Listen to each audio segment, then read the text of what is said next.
Hello প্রিয় বন্ধুরা, কেমন আছো? আশা করি সকলেই ভালো আছো। আবারও চলে আসলাম নতুন একটি গল্প নিয়ে। গল্পটি শেষ পর্যন্ত শুনলে তোমাদের দাঁড়িয়ে যাবে। ভার্সিটি লাইফের শুরু থেকে অনেক বছর ধরে গ্রামে যাওয়া হয়নি। এর মধ্যে পড়াশোনা শেষ করে ২-৪টে চাকরি পাল্টেছি। কয়েক মাস আগে বিয়েও করে ফেলেছি। ছোটবেলা থেকেই মফস্বলের মাটির সোঁদাগন্ধ আমার প্রিয়। একসময় স্কুলের ছুটি শেষ হয়ে গেলেও মায়ের কাছে আরও ২-৪ দিন থাকার বায়না ধরে কান্নাকাটি করতাম। শহরে ঘিঞ্জি পরিবেশ, দূষিত আবহাওয়ায় একসময় দম বন্ধ হয়ে আসত। বড় হবার সঙ্গে সঙ্গে কেমন করে যেন বাতাসের সীসার গন্ধকে আপন করে নিতে শিখলাম। গ্রামে বাবার বসতপিতাটা বলে যে কিছু আছে তা ভুলেই যেতে বসেছিলাম। হঠাৎ ছোট চাচার চিঠি পেয়ে অতীতের সব স্মৃতি মনে পড়তে লাগল। আকবর চাচা আমার চেয়ে ২-৩ বছরের বড়। অনার্স কমপ্লিট করে সদরের পৈতৃক ব্যবসা দেখভাল করছেন। বর ৪ ভাইয়ের পর ছোট চাচা অবশেষে বিয়ে করতে চলেছেন।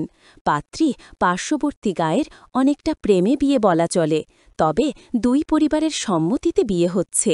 এমনিতে গায়ে যাবার কোনো ইচ্ছা আমার ছিল না। তবে আমাদের দুজনেরই লম্বা একটা ছুটি রয়েছে সামনে। ছুটিতে এদিক ওদিক যাবার প্ল্যান করছিলাম কিছুদিন ধরে। সাদিয়া যেহেতু আমাদের গ্রামের বাড়িতে কখনো যায়নি, ভাবলাম এই সুযোগে দুজনে ঘুরে আসুক ছোটবেলার আবেগের স্থানগুলো থেকে। বাধা সাদা করে বিয়ের ৪ দিন আগে এসি বাসে করে রওনা দিলাম। পরন্তু বিকেলে বাস থেকে নামতেই মফস্বল শহরের পোড়া তেল ও মাটির গন্ধ নাকে এসে ধাক্কা দিল। রিকশা করে আধ ঘণ্টা পর বাড়ির উঠোনে এসে নামলাম। আকবর চাচা নতুন ঘরের বারান্দায় বসে কয়েকটা লোকের সঙ্গে আলপাচারিতায় মগ্ন ছিলেন। রিকশার টুংটাম বেলের শব্দ শুনে আমাদের দেখে হৈ হৈ করে এগিয়ে এলেন। ছোট বোর চাচা, ভাই বোন চাচা, চাচিরা এসে ঘরে ভিঁট করতে লাগলেন। এতদিন পর তাদের দেখতে আসার কথা কিভাবে মনে পড়ল? সবার মুখেই এই প্রশ্ন। কিছু না বলে জবাবে আমি শুধু হাসি। সাদিয়া এমনিতেই বেশ ব্যক্তিত্বপূর্ণ মেয়ে, কিন্তু গ্রামে এত মানুষের ভিড়ে সে মাথায় বল করে ঘুমটা দিয়ে বসে আছে।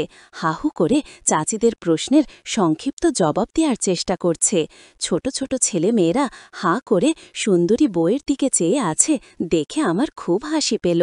হাত মুখ ধুয়ে বরচাচির ঘরে গরম ভাত ও ডিম ভাজি ও মুগ ডাল দিয়ে আইশ করে খেয়ে বাড়ির বাইরে বেরোলাম।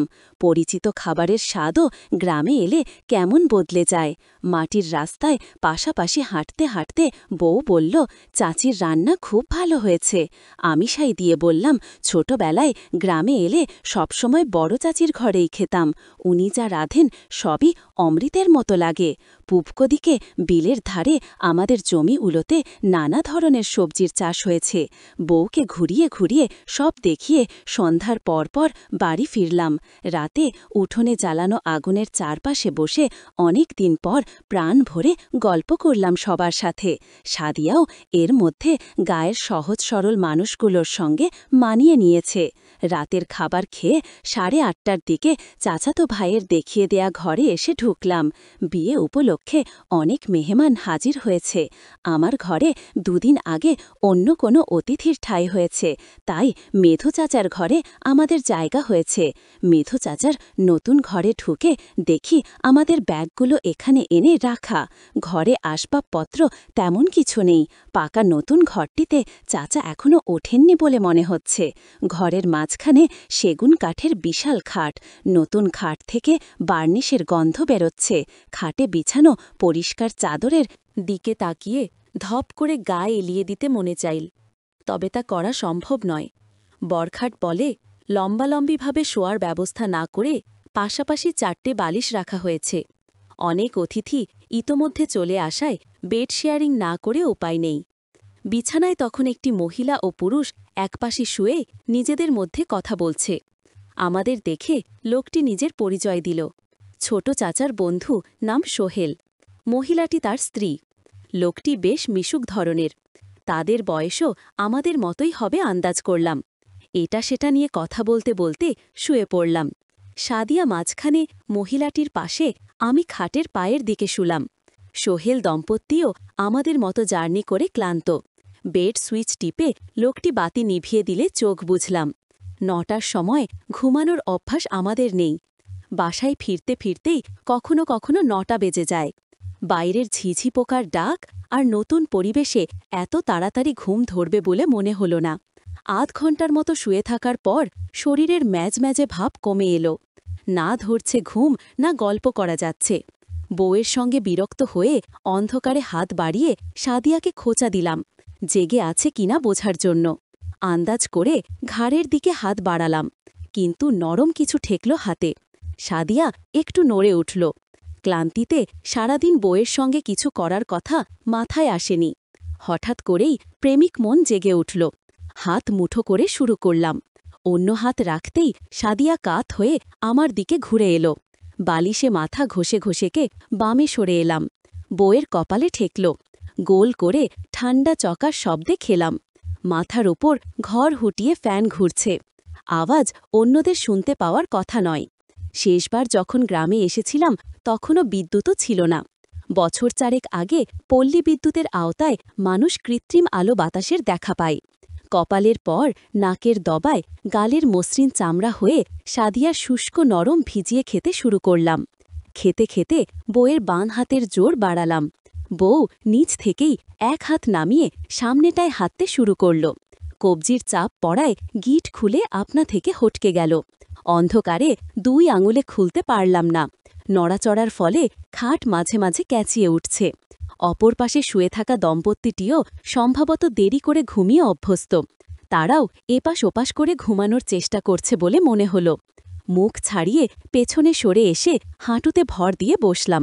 বিছানা থেকে নামতে নামতে ভাই বললেন, বাইরে যাবা? গেলে আসো। খাট থেকে নেমে স্যান্ডেল পায়ে দিয়ে তার পেছন পেছন বাইরে বেরোলাম।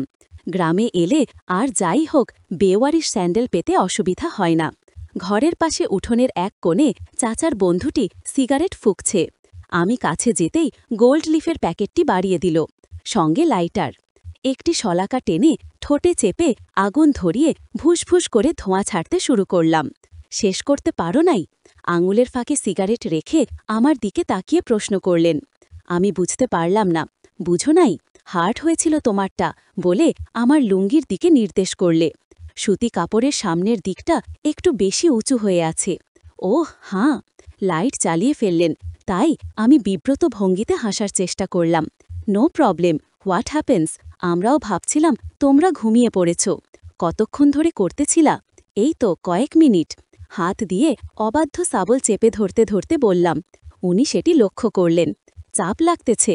আমি বউকে নিয়ে বাইরে দাঁড়াই। তোমরা শেষ করে আসো। আরে না না, সমস্যা নাই ভাই।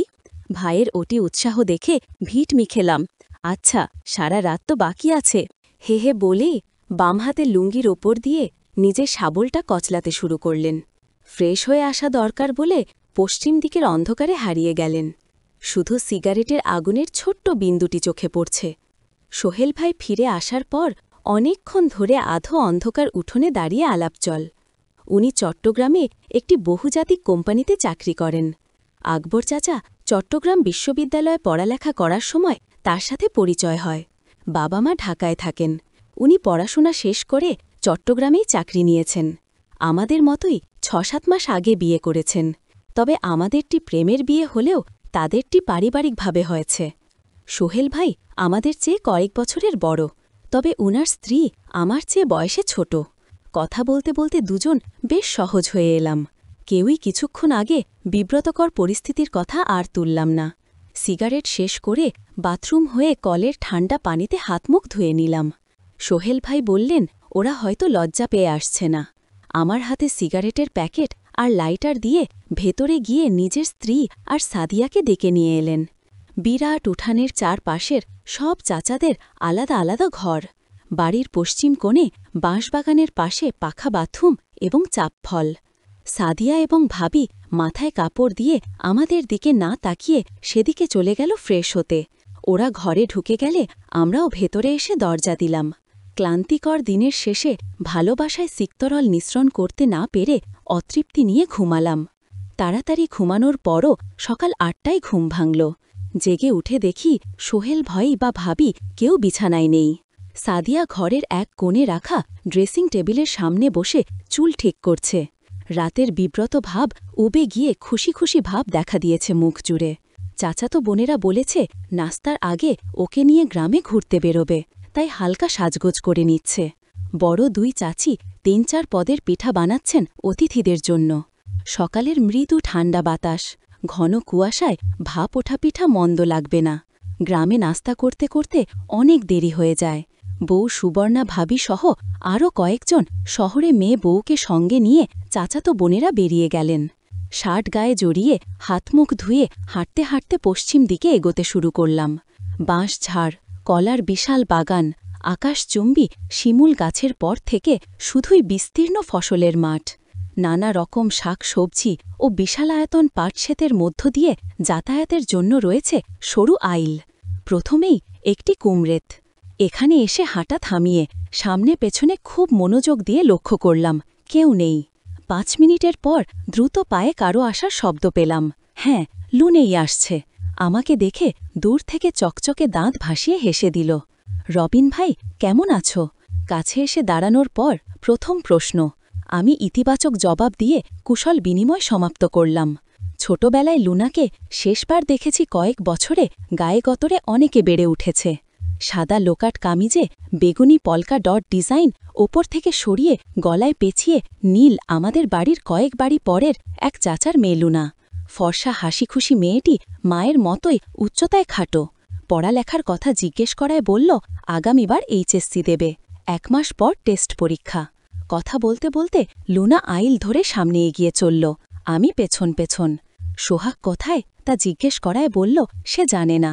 হাঁটতে হাঁটতে কয়েকটি জমি পেরিয়ে একটি পাটক্ষেতের সামনে দিয়ে যাবার সময় হঠাৎ থেমে ১০ ফুটি মোটা মোটা পাট গাছগুলো ২ হাতে সরিয়ে ভেতরে ১ পা রেখে লুনা পেছন ফিরে বলল, এই দিক দিয়ে আসো রবিন ভাই। চারদিকে আরও একবার তাকিয়ে দুরু দুরু বুকে লুনার পেছন পেছন পাট সরিয়ে ভেতরে ঢুকে পড়লাম। ৪-৫ কদম যেতেই দেখা গেল পাট কেটে সরু পথ তৈরি করা আছে। হাঁটতে হাঁটতে ক্ষেতের মাঝখানে পৌঁছে দেখি বেশ খানিকটা পরিষ্কার জায়গা। আশেপাশের লম্বা পাট খোলা জায়গার উপর ঢলে পড়ায় সরু গলি বা চট বিছানো এই জায়গাটুকু উঁচু কোনো স্থান থেকেও কারোর নজরে পড়ার কথা নয়।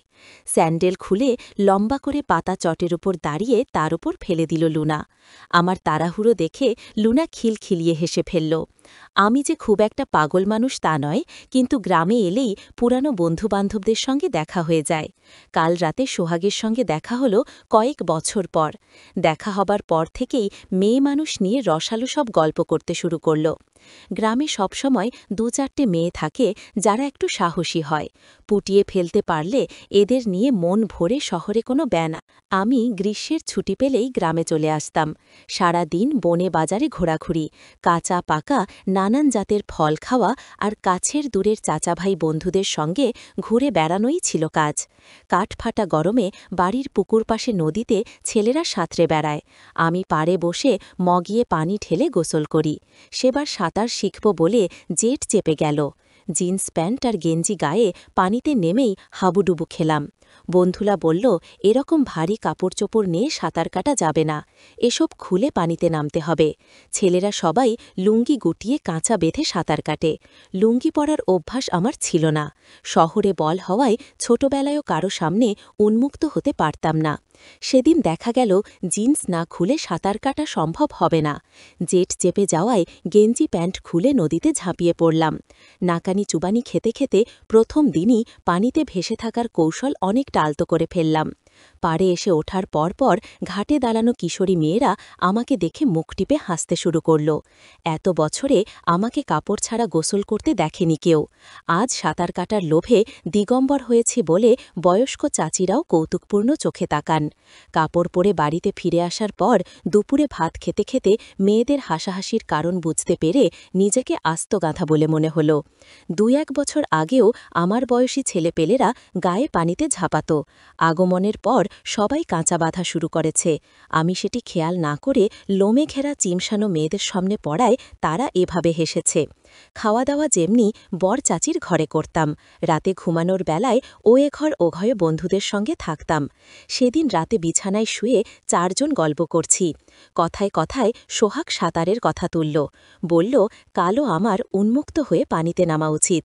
এ কথা বলার কারণ হল আবারও মেয়েদের সামনে আমাকে হাসির পাত্র হতে দেখা। আমি প্রতিবাদ করে বললাম, বাচ্চা থেকে বুড়ি সবাই যেভাবে আমার দিকে তাকাল তাতে আর কখনোই প্যান্ট ছাড়া তাদের সামনে পড়তে চাই না। খোকন নামের ছেলেটি বিছানার অন্য পাশ থেকে বলল, আমার দেখে মেয়েরা হেসেছে। খোকনের কথার পিঠে সোহাগ জিজ্ঞাসা করল, আমারটা দাঁড়ায় কিনা। ইতস্তত করে বললাম, মেয়েদের নিয়ে চিন্তাভাবনা করলে লম্বা আর শক্ত হয়। খোকন জানতে চাইল আমি কাজ শুরু করেছি কিনা। প্রথমে ওসব ব্যাপারে কথা বলতে চাইছিলাম না, কিন্তু ওদের জোড়াজড়িতে মাঝে মাঝে হাতের কাজ করার কথা বললাম। হাতের কাজ শেষ হলে যে অস্বাভাবিক আনন্দ দেহ ঠান্ডা করে দেয় এ ব্যাপারেও বললাম। খোকন জিজ্ঞাসা করল, পক্ষী দাঁড়ালে এটি দিয়ে কিভাবে মেয়েদের সঙ্গে ধুপুর ধাপুর করতে হয় তা জানা আছে কিনা। আঞ্চলিক নামের ব্যাপারে পূর্বের কোনো ধারণা ছিল না, তবে ইচ্ছে পাকা বন্ধুর বাসায় ভিসিআরে ভিডিও দেখে ভালো ধারণা অর্জন করেছিলাম।